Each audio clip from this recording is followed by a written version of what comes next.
Kasus kematian Vina Cirebon yang tidak kunjung tuntas kini memasuki dimensi baru. Hal ini setelah Paranormal Ki Kusumo ikut mengomentari kasus yang terjadi pada tahun 2016 silam. Melalui penerawangannya, Ki Kusumo menyampaikan hasil yang mengejutkan terkait isu bahwa Eki, anak Ibtu Rudiana yang semula dilaporkan tewas bersama Vina, sebenarnya masih hidup.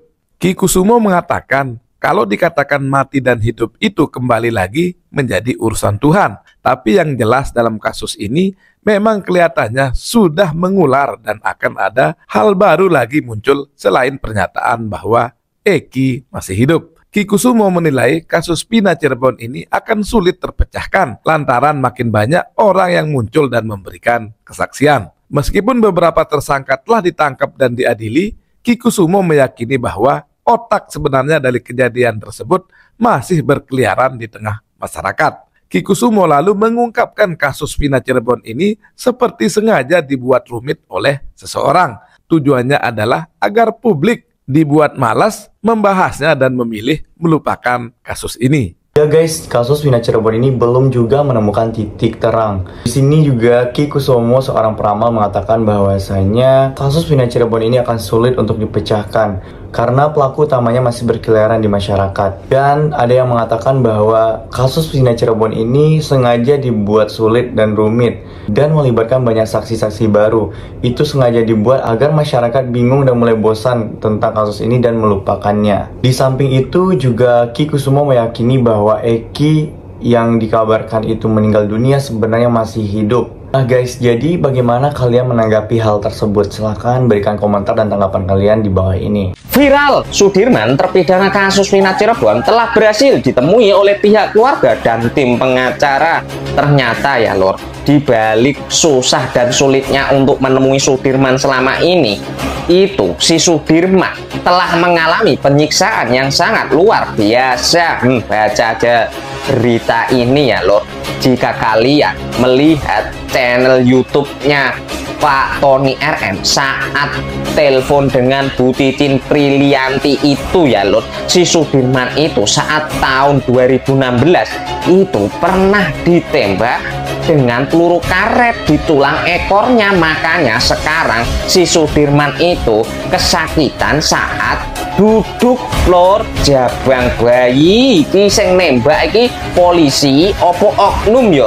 Terus bedanya oknum sama polisi itu apa ya loh? Kalau sudah begini ya, itu masihkah kita sebut sebagai polisi atau oknum yang berseragam coklat yang berperilaku seperti seorang penjahat? Apakah masih kita sebut si laknat coklat itu disebut seorang anggota Polri kalau sudah melakukan penyiksaan yang sangat brutal dan bengis seperti ini? Jangan angel-angel. Usai dari kabar Sudirman yang tiba-tiba menghilang dan menggegerkan publik akhir-akhir ini, ternyata sekarang Sudirman sudah bisa ditemukan. Namun entah apa yang dialami oleh Sudirman, tiba-tiba dia kesulitan untuk duduk. Ada yang mengatakan bahwa Sudirman mendapatkan penyiksaan dan juga ditembak dengan peluru karet. Apa sebenarnya yang menyebabkan Sudirman ini mendapatkan tindakan kekerasan seperti itu? Apakah Sudirman juga mengetahui sesuatu sehingga mendapatkan perlakuan yang tidak baik dan juga intervensi dari oknum kepolisian? Sudirman kabarnya sudah ditemukan dan sekarang berada di lapas Bancai.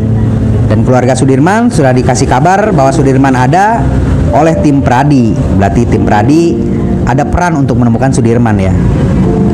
Dan semoga juga Sudirman diganti ya kuasa hukumnya, biar bisa mengajukan PK seperti yang 6 ya, bisa mengajukan PK.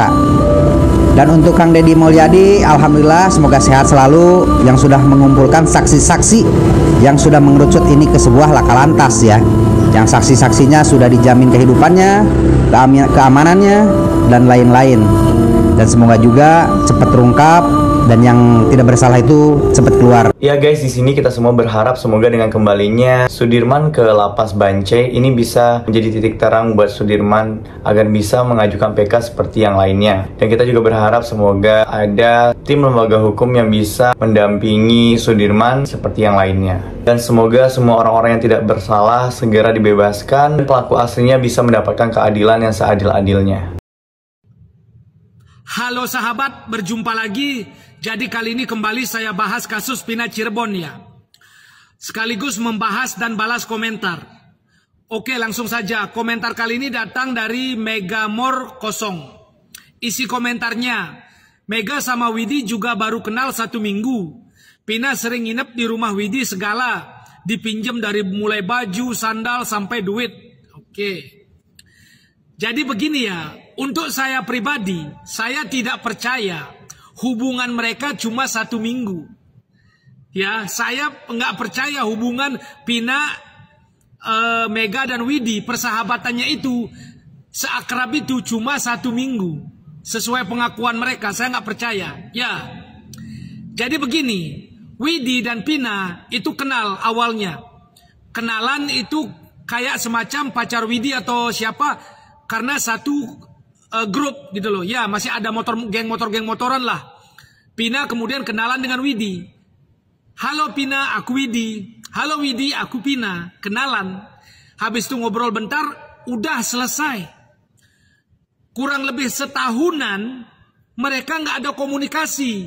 Ya, putus komunikasinya. Nggak ada komunikasi lagi. Nah, tiba-tiba sekarang kata Widi, Pina nongol di rumah Widi. Ya, Pina nongol di rumah Widi. Nggak tahu sama siapa, mau ngapain, tahu-tahu nongol aja. Ya, diantar siapa tiba-tiba masuk ke rumah Widi, nyelonong ke rumah Widi. Dan katanya, dia dekat dengan Pina, dengan Mega itu, atau dengan Pina ini, kurang lebih 1 mingguan. Dari hari Sabtu Pina datang, meninggalnya hari Sabtu minggu depannya, tanggal 27 Agustus 2016. Jadi kalau kita pakai logika dari Sabtu Pina datang ke Sabtu meninggal itu berapa hari ya? Sabtu, Minggu, Senin, Selasa, Rabu, Kamis, Jumat, Sabtu. 8 hari ya. Sabtu, Minggu, Senin, Selasa, Rabu, Kamis, Jumat, Sabtu. 8 hari. Nah, 8 hari kata si Widi itu Pina sering nginep tapi nggak selalu. Nah, 8 hari kita bagilah jadi 2. 4 hari Pina nginep, 4 hari Pina tidak nginep. Ya, jadi kita ambil 4 hari yang Pina nginep di rumah Widi. Setiap Pina nginep di rumah Widi 4 hari ini selalu ada Mega. Selalu ada Mega. Kemudian selama 4 hari ini itu tidak masuk akal si Pina sedekat itu dengan Widi, dengan Mega. Udah bisa boncengan 3, mandi bareng, pinjem uang, terus curhat begini begitu. Padahal katanya setiap Pina datang itu cuma mainan HP di kamar. Jadi logikanya nggak mungkin cuma 4 hari itu mereka bisa seakrab itu. Saya nggak percaya. Ya, kalau orang normal baru datang hari pertama paling bertanya dulu, ini rumah kamu ya Widi? Kamu sama siapa di sini? Halo Mega, kenalkan aku Pina. Paling gitu. Hari kedua baru mulai sedikit akrab. Hari ketiga pengenalan. Hari keempat ya sudah mulai akrab. Kemudian keburu meninggal. Hari Sabtunya 27 Agustus. Jadi kalau cuma kenal seminggu sudah seakrab ini, saya nggak percaya. Ya, saya nggak percaya. Yang terus dalam pandangan saya, kenapa Widi Mega bilang seminggu? Kalau status Facebooknya ya, entah benar atau enggak, di PT saya ada, itu mereka sudah dari 2015. Terus kenapa Widi Mega bilang kenal cuma seminggu? Dalam pandangan saya, ini untuk mempersingkat waktu. Jadi mereka tidak mau ditanya-tanya berlebihan tentang hubungan, tentang curhatan Pina ke mereka. Mereka maunya singkat aja, biar nggak terlalu terlibat, gitu loh. Biar nggak terlalu terlibat, biar nggak ditanya-tanya berlebihan. Jadi dibilang cuma kenal seminggu aja. Itu dalam pandangan saya, ya. Dan satu hal lagi, pernah nggak Widi dan Mega memuji Pina? Sekali aja, misalnya bilang, ya setidaknya Pina setia kawan. Nggak ada, ya. Ya namanya orang meninggal kan dibilang apapun, orang nggak bisa membela diri kan gitu. Ya. Jadi itu dalam pandangan saya nggak percaya kalau cuma berteman sekitar 4 harian udah seakrab itu. Ya, itu aja. Terima kasih.